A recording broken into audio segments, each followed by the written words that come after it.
The Ashes of Rome, How France Was Born. Welcome back. Today, we embark on a dual mission, exploring the dramatic echoes of history while mastering the English language. When the past is your teacher, you connect with the soul of humanity, not just vocabulary. So, I invite you to immerse yourself. Listen not only for facts, but to internalize the sound and cadence of great English. Don't forget to subscribe and hit the bell so you never miss a story. Let's begin. The Forge of Gaul. From Celtic independence to Roman annexation, the subjugation of Celtic Gaul by the brutal campaigns of Gaius Julius Caesar marked not merely the end of one era, but the genesis of another. A crucial, painful chapter in the development of the future nation of France. While Gaul was destined to lose its autonomy, it would, in the process, undergo a profound cultural transformation, forging a hybrid civilization composed of indelible Roman and enduring Celtic features. The foundations of the state that would follow were laid deep during this transition, with key aspects of the Roman administrative, economic, and infrastructural template taking firm root, setting a course that would steer the region for the coming centuries. Yet, with the eventual decline of Roman authority and increasingly porous eastern frontiers, a subsequent wave of Germanic settlement would flow into the former territory of Gaul. This final influx would provide the crucial, dynamic element necessary for the eventual emergence of France from the ashes of post-Roman Gaul. The shifting balance of power, 225 BC, 121 BC. The power dynamics between Rome and the Celtic tribes had been subtly, yet inexorably, shifting since the humiliating sack of Rome by Brennus centuries earlier. While the Celts had been successfully repulsed from the Italian peninsula following the Battle of Telamon in 225 BC, their expansive control over the territory of modern-day France remained largely intact. However, the tide began to turn decisively. A clear indication of Rome's growing confidence and expansionist ambition came with the First Transalpine War, waged between 125 and 121 BC. This campaign saw Roman legions push north beyond their traditional borders into what is now northern Italy, a region long held by formidable Celtic groups. Beyond mere strategic objectives, this aggressive push also served as a punitive measure against certain Gallic tribes who had dared to ally with Hannibal during his devastating wars against Rome. The successful completion of this campaign by the proconsul Quintus Fabius Maximus, achieving victory over the Allobroges and Arverni tribes, led directly to the establishment of Rome's first province north of the Alps, Gallia Narbonensis. Dubbed Provincia Nostra, our province, it marked a monumental turning point. Gallic territory was now ripe for the taking by an expansionist Rome, and the strategic value of this new province only compounded their appetite for further conquest. Provincia Nostra and the seeds of Roman control. Gallia Narbonensis served multiple critical functions for the growing republic. It provided Rome with an essential land bridge to its territories in Hispania, Spain. It established a vital buffer zone, offering protection to the Italian heartland against any repeat of Brennus's traumatic onslaught on the capital, a memory deeply etched into Rome's collective consciousness. It brought significant economic value, establishing new trade routes and drawing the rich Greek outpost of Massalia, modern-day Marseille, into the burgeoning Roman sphere of influence. This expansion culminated in the establishment of the city of Narbo Martius, Narbonne, built along the first Roman road constructed in Gaul. The province cemented Roman control over crucial Mediterranean trade routes, acting as a powerful hub from which Roman forces could operate and project power deep into what was previously undisputed tribal territory. This encroachment was a severe blow to the autonomy of the indigenous groups and strained the cohesion of the remaining tribal confederacies, leaving them increasingly divided on the critical question of how best to confront Rome. Caesar's shadow.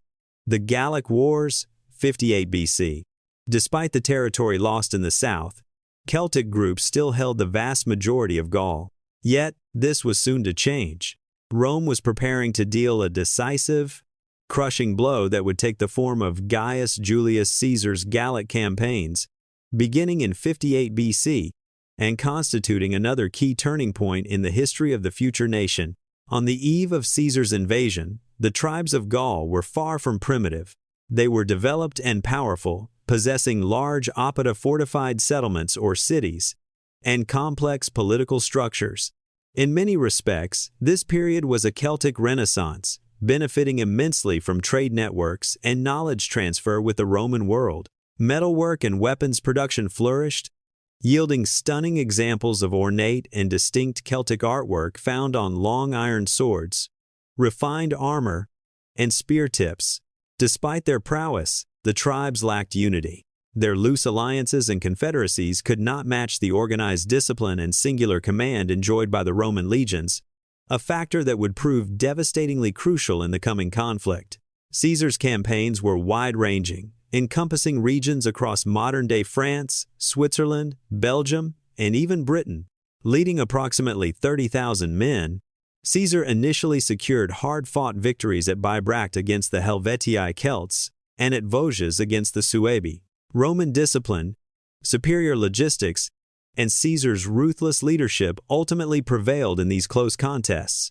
He also led his legions into modern-day Brittany in the northwest of France, facing the Veneti tribe primarily in a naval campaign. Here, against a superior enemy fleet, the Roman victory was secured through the innovative and devastating use of the grappling hook, harpagoni, which wreaked havoc on the Veneti's sails, ships that relied on wind power, unlike Rome's superior oared vessels. The brutality of conquest 58 BC, 54 BC.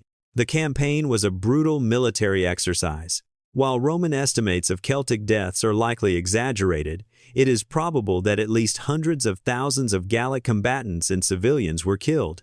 The scale of the atrocities was staggering.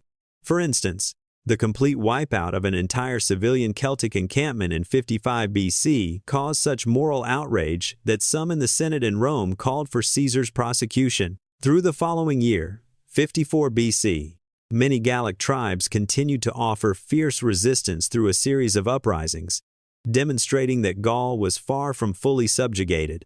Caesar responded with calculated ferocity, shifting his focus beyond just pitched battles to the systemic destruction of Gallic society as a functioning entity. His raiding parties systematically targeted livestock, agriculture, and captured thousands of slaves. This scorched earth strategy proved largely successful, with much of northern Gaul seemingly pacified in the ensuing years. However, the Celts of the future, France, were not yet ready to yield completely.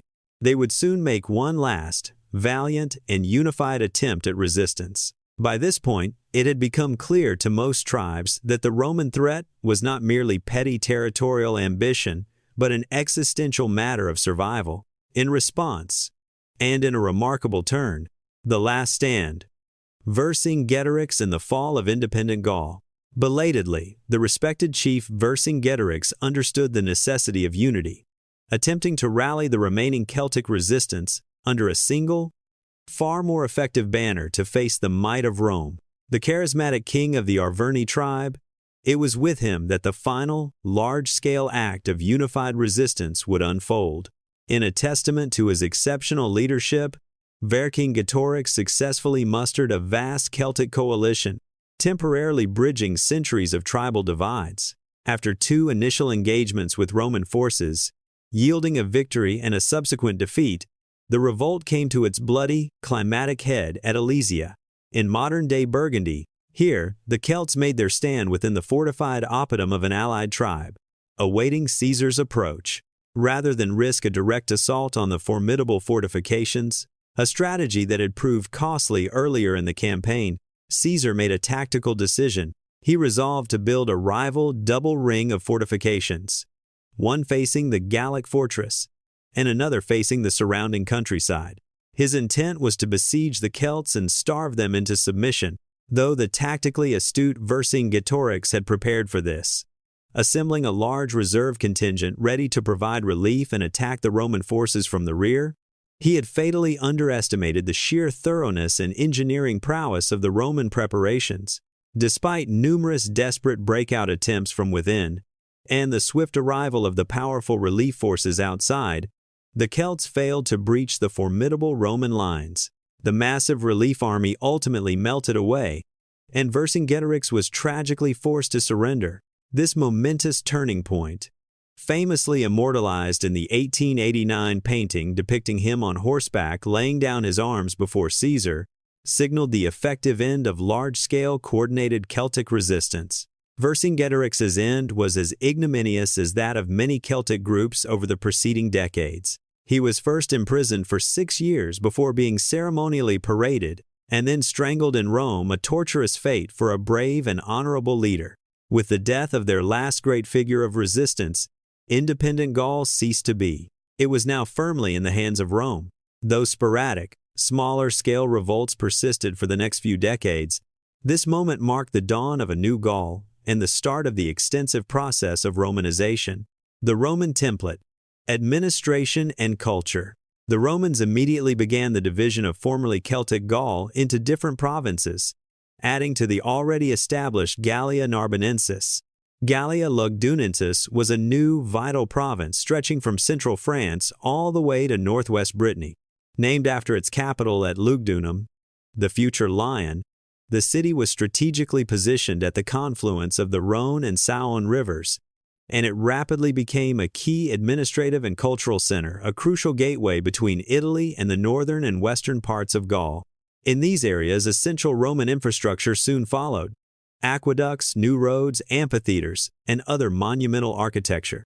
These structures fundamentally changed the shape of the landscape and provided the cultural bedrock of the future nation. The effects of Romanization were slow but ultimately transformative. Beyond a period of recovery from Caesar's devastating campaigns, and likely with the passing of the conflict generation, the rigid Celtic tribal structures gradually gave way to Roman civic life. This integration helped create new bonds and loyalties, with Gallic nobility eventually securing positions within the imperial administration. However, general Roman citizenship would not be widely granted in Gaul until 212 AD.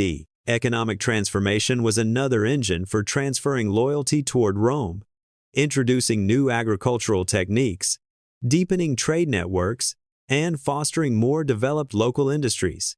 Crucially, the introduction of Latin as the official language of the state provided the linguistic foundation that would eventually evolve into Old French. The rise of Christianity and separatism. Another important feature of the future French nation developed during this period. The shift away from traditional Celtic religious and spiritual practices toward Christianity. Unlike many trends supported by Rome, this process of Christianization began in spite of imperial authority. As early as the 2nd century AD, the Christian message began reaching Gaul via trade networks and travelers from the Levant region. It found fertile ground among the previously polytheistic population, offering an attractive, unifying framework for a region previously fragmented along tribal lines. The faith faced fierce persecution, spiking during the reigns of emperors Marcus Aurelius and Decius, producing iconic early martyrs. These include Saint Denis of Paris, who was beheaded for his beliefs in the mid-3rd century AD, and the martyrs of Lugdunum, killed by wild beasts on Aurelius's orders in 177 AD. This persecution helped kernel a defiant spirit and a sense of cultural separation from Rome. This differing sense of identity was an important factor behind the breakaway Gallic Empire of the 3rd century. The empire, founded by Postumus, drew support from this distinct cultural identity, which had uniquely fostered the growth of Christianity ahead of Rome itself. While Postumus's empire was eventually suppressed and Gaul was restored to central authority, the theme of rebellion and an increasing sense of separation persisted. The Bagaudae rebellions, spanning from the 3rd to the 5th centuries, represented another face of this separatism. Led predominantly by peasants in western France, they rallied against the harshness of the late Roman system upon the poor agricultural class. Though never more than a persistent thorn in Rome's side, these uprisings demonstrated a fierce defiance that lingered long after the defeat of Vercingetorix, the Germanic influx, and the Frankish dawn. As the Roman Empire began its chronic weakening from the crisis of the 3rd century onward, Germanic migration westward intensified. This provided the final dynamic component for the formation of the future French nation. Though initially fiercely resisted, these tribes were eventually accommodated by Rome due to dwindling imperial resources, often through the foederati system, settling allies within the empire's borders. This not only eroded the integrity of Roman territories but radically altered the demographic makeup of Gaul. The Romano-Celtic hybrid culture now faced a third element: unintegrated peoples arriving from the east with distinct cultures and customs. As the disintegration of the Western Roman Empire gathered pace through the 5th century, one dominant power structure was ready to be replaced by another. While Visigothic forces applied pressure to the heart of Rome, the Franks, another powerful Germanic tribe, were busy expanding their territory into Gaul. Taking advantage of the power vacuum left by the weakening central Roman authority, the Franks were able to establish centers of power in central and northern France. These new kingdoms were consolidated and expanded, first under Childeric I, and then famously by his son, Clovis I of the Merovingian dynasty. By 494 AD, Clovis I had asserted Frankish dominance, bringing all of northern Gaul under his authority.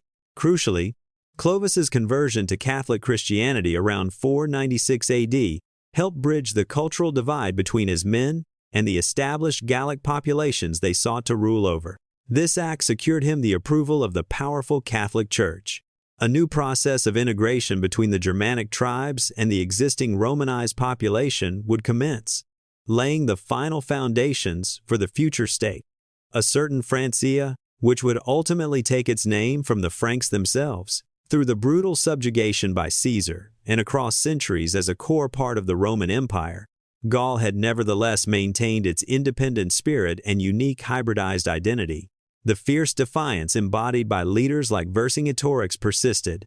With the arrival and integration of the Franks, combined with a unifying conversion to Christianity, the stage was set for a truly new chapter in history. The crumbled Roman structure was ready to be replaced by a new, Frankish-led kingdom, the foundation stone of modern France. And that's all for today's journey through history and language. If these stories touched your heart, remember, every time you learn a new word, you're keeping a piece of history alive. So keep listening, keep feeling, and keep discovering the world through English. Thank you for staying with us until now.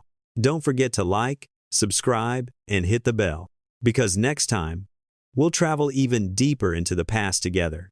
Until then, take care, keep learning, and never stop exploring the story of humanity.